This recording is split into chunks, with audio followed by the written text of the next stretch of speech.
السلام علیکم سر. جی وعلیکم السلام. کیسے ہیں سر آپ؟ جی اللہ کا شکر بالکل. سر پہلے تو آپ کا بہت بہت الحمدللہ شکریہ. ٹھیک ٹھاک. آپ نے ہمارے لیے ٹائم نکالا، تو اس کے لیے ہم آپ کے بہت شکر گزار ہیں. جی جی بہت شکریہ آپ کا بھی. آپ جو ہے اللہ تعالیٰ آپ کے چینل کو کامیاب کرے اور جو ہے آپ کی محنت جو ہے وہ رنگ لائے انشاءاللہ. جی بتائیے. جی سر، بتائیے گا کہ آپ کہاں پیدا ہوئے اور کب پیدا ہوئے؟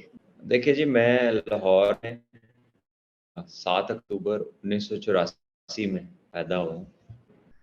تو انیس سو کیسا چوراسی بچپن، بڑا لاڈلا یا شرارتی شرارتی یا سوبر سے بچوں کی طرح بیٹھے رہتے تھے؟ کیسا بچپن گزرا آپ کا؟ بہت شرارتی تو نہیں تھا، لیکن ایسا بھی نہیں تھا کہ بالکل نہیں کرتا. اور یہ ہے کہ میں پہلا بیٹا تھا اپنی گھر کا، اور بہن بھائیوں میں جو ہے تو بڑا اچھا وقت گزرا، اللہ کا شکر ہے. اور ابتدائی تعلیم آپ نے کہاں سے حاصل کی؟ جی ابتدائی تعلیم جو ہے میری جو اسکولنگ ہے وہ کچھ عرصہ پہلے لاہور لائسیم اسکول سے تھی. اس کے بعد پھر بیکن ہاؤس اسکول سسٹم سے میں نے اپنا جو ہے وہ اسکولنگ کمپلیٹ کی. پھر میں نے پرائیویٹلی ایف اے کا امتحان دیا، کیونکہ اس وقت میں پاکستان کے لیے کھیل رہا تھا تو میرے لیے پاسبل نہیں تھا کالج جانا. تو میں نے امتحان دیے، مزید پڑھنے کا موقع نہیں مل سکا because I was playing for Pakistan. تو سر یہ بتائیے گا کہ کرکٹ ویسے ہی ایک تو ظاہر ہے گیم ہے، بچوں کو شوق ہوتا ہے، وہ کسی کو آئیڈیل بنا کے آپ کو شوق ہوا یا ویسے کہ بچے کو ہر کھیل، کسی نہ کسی کھیل کا تو شوق ہوتا ہی ہے، یا ویسے ہی شوق سے تھا یا آپ کا آئیڈیل تھا کوئی کہ میں نے اس کی طرح سے کھیلنا ہے؟ نہیں جی مجھے تو قدرتی طور پہ کرکٹ کھیلنے کا شوق تھا، اور پھر میں کھیلتا بھی تھا. گھر میں کھیلتا تھا، اسکول میں کھیلتا تھا، اپنی گلی میں کھیلتا تھا. تو پھر اس کے بعد کرکٹ دیکھتا بھی تھا. تو پھر جب دیکھی کرکٹ تو بہت سارے لوگوں کو کھیلتا دیکھا، بہت سارے لوگوں کا میں فین تھا. سعید انور، عامر سہیل، فاسٹ بولرز بھی بڑے پسند تھے، وسیم اکرم، وقار یونس. اور پھر اس کے بعد جو ہے کہہ لیجیے پاکستان کے بڑے بڑے پلیئر، انزی بھائی بڑے زبردست پلیئر تھے، وہ محمد یوسف. ان کے تو میں ساتھ بھی کھیلا ہوں، لیکن ان کو میں نے بچپن میں دیکھا بھی ہے. تو یہ میری خوش نصیبی، اللہ نے مجھے ان کے ساتھ کھلایا بعد میں. اور جو ہے کچھ لوگ ہوتے ہیں جن کو قدرتی شوق ہوتا ہے، کچھ لوگوں کو جیسے آپ نے سوال کیا کہ کسی کو دیکھ کے شوق پیدا ہوتا ہے، وہ بھی ہوتا ہے. لیکن جو چیز قدرتی اگر آپ کو شوق ہے تو وہ پھر آپ اس کو پرسیو کرتے ہیں ذرا ڈفرینٹلی، کیونکہ وہ ایک آپ کا اپنا پیشن ہوتا ہے. جب آپ ایک چیز صرف کسی کو دیکھ کے کرتے ہیں تو پھر آپ اس کی طرح کرنے کی کوشش کرتے ہیں، جو کہ شاید اتنی پائیدار نہ ہو. کیونکہ اللہ تعالیٰ نے ہر انسان کو انڈیویجولی جو ہے وہ بہت سارا ٹیلنٹ دیا، تو آپ کو ضرور شوق پڑتا ہے دوسروں کو دیکھ کر بھی، لیکن قدرتی پیشن جو ہے وہ آپ کو لیڈ کرتا ہے. تو سر یہ بتائیے گا کہ بہت اچھے اچھے پلیئرز ہوتے ہیں، کھیلتے ہیں، لیکن انہیں ٹیم میں سلیکٹ ہونے کا موقع نہیں ملتا، وہ کسی بھی طرح سے جا نہیں سکتے. تو آپ کیسے ٹیم میں سلیکٹ ہو گئے؟ دیکھیں اس کا ایک ہی طریقہ ہے صرف. اگر آپ واقعی پلیئر ہیں اور میرٹ پہ ہیں تو اس کا ایک ہی طریقہ ہے کہ جب میچز آپ کو ملتے ہیں ڈفرینٹ پلیٹ فارمز کے اوپر، جیسے میں انڈر 16 کھیلا، انڈر 19 کھیلا، لاہور کے لیے کھیلا، پنجاب کے لیے کھیلا، پاکستان کے لیے کھیلا، اور پھر آگے پاکستان نے کھیلا، اکیڈمیز میں گیا، پھر پاکستان کی ٹیم میں گیا. تو آپ ہر جگہ اپنی پروگریس سے پروموٹ ہوتے ہیں. جب آپ اچھا سکور کرتے ہیں، اچھی پرفارمنس دیتے ہیں، وکٹ دیتے ہیں، اور آپ کی ٹیم جیتتی ہے تو وہ تو ہے نمبر 1 رہا اچھا سر، وہ جب ہے. آپ ٹیم میں سلیکٹ ہوئے تو آپ کی اس وقت کی کیا فیلنگ ہے، اور آپ کے پیرنٹس، ان کا خوشی کہ ہمارے بیٹے کی آرزو، ہمارے بیٹے کی خواہش پوری ہو گئی ہے، کیا فیلنگ تھی آپ کی؟ تو الحمدللہ مجھے بھی بڑی خوشی تھی، میں نے بھی اللہ کا بڑا شکر ادا کیا. یہ سر آئی پی ایل اور پی سی ایل میں کیا فرق ہے؟ ڈومیسٹک لیگز ہیں, ایک پاکستان کی ہے, ایک انڈیا کی ہے.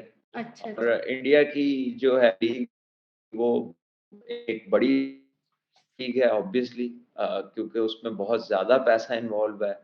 Quality wise P S L بھی بہت شاندار لیگ ہے. جو پلیئرس کو اس میں جو پیسہ ملتا ہے وہ کافی کم ہے. فائنینشیل ڈفرنس ہے بہت بڑا, اور جب فائنینشیل ڈفرنس بڑا ہوتا ہے تو پھر آپ زیادہ لوگوں کو اپنی طرف اٹریکٹ کر لیں اس فائنینس کے زور پر. تو جب آپ ہر چیز خرید لیتے ہیں تو پھر کوالٹی بھی چلی جاتی ہے. پی ایس ایل میں یہ ہے کہ پی ایس ایل کا بھی اسٹینڈرڈ پی سی بی نے بہت شاندار رکھا ہوا ہے. بڑے اچھے پلیئرز آتے ہیں, کامنٹیٹرز اچھے آتے ہیں, کرکٹ ہائی کوالٹی ہوتی ہے. لیکن پھر بھی فائنینشیل ڈفرنس کی وجہ سے اور کچھ obviously اور جو اس سے ریلیٹڈ ڈفرینسز ہیں ان کی وجہ سے وہ پاکستان کی جو سپر لیگ ہے اس سے وہ بڑی لیگ ہے اور دنیا کی سب سے بڑی لیگ ہے. لوگ اس کو پریفر کرتے ہیں, ظاہر ہے. سر آپ پہ بہت مشکل وقت آیا, اس میں سے آپ اپنے ذہنی طور پہ اپنے آپ کو سیٹ رکھا یا گھر والوں نے بہت سپورٹ کی؟ کس نے کس کو ہمت دی؟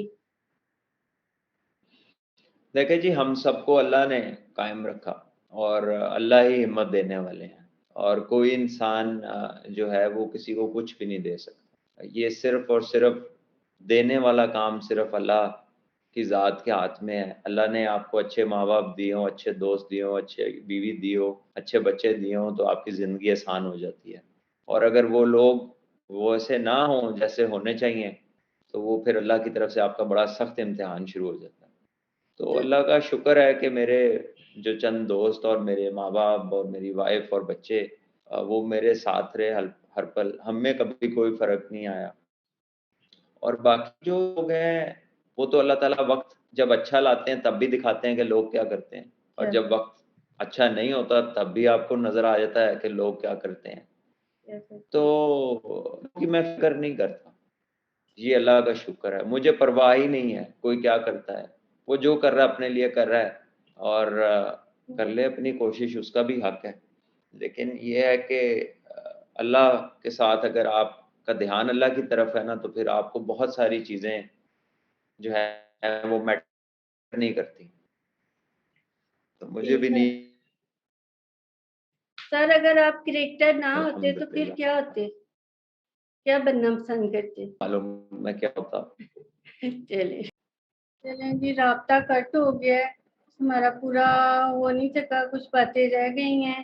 لیکن چلیں جتنی بھی باتیں ہوئی ہیں ہم بہت شکر گزار ہیں سر کے, انہوں نے ہمیں ٹائم دیا.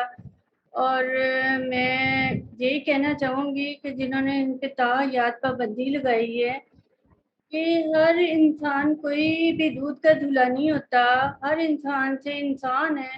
انسان کہتے ہیں خطا کا پتلا ہے, غلطی کوتاہی ہو جاتی ہے. تو اگر کسی کا کوئی پیشن ہو, کوئی لگن, کوئی جنون ہو ایک انسان کی, اگر اس سے آپ وہ چھین لیتے ہیں تو وہ انسان کوئی زندہ انسان نہیں رہتا. کہ اگر اس کا وہ جنون ہی چھین لیا جائے تو غلطی کی سزا دی گئی ہے. تو بس کریں, اب آپ انہیں کھیلنے کا موقع دیں دوبارہ. تو اتنا ہی نہیں کہ ایک غلطی پہ, ایک کوتاہی پہ وہ ہوئی ہے یا نہیں ہوئی, کچھ بھی ہے تو اس کی آپ اتنی بڑی سزا دے دیں کہ اس کی زندگی ہی چھین لے. یہ غلط بات ہے. ہر ایک انسان کو کوئی دوسرا موقع دینا چاہیے. تو اس کے ساتھ ہی ہم اپنے ویڈیو کا اینڈ کرتے ہیں. پلیز ہمارا انٹرویو پسند آیا ہو تو ہمارے چینل کو سبسکرائب کریں, شیئر کریں اور کمنٹ کر کے بتائیے گا کہ کیسا انٹرویو رہا ہے. تو تھینک یو, خدا حافظ.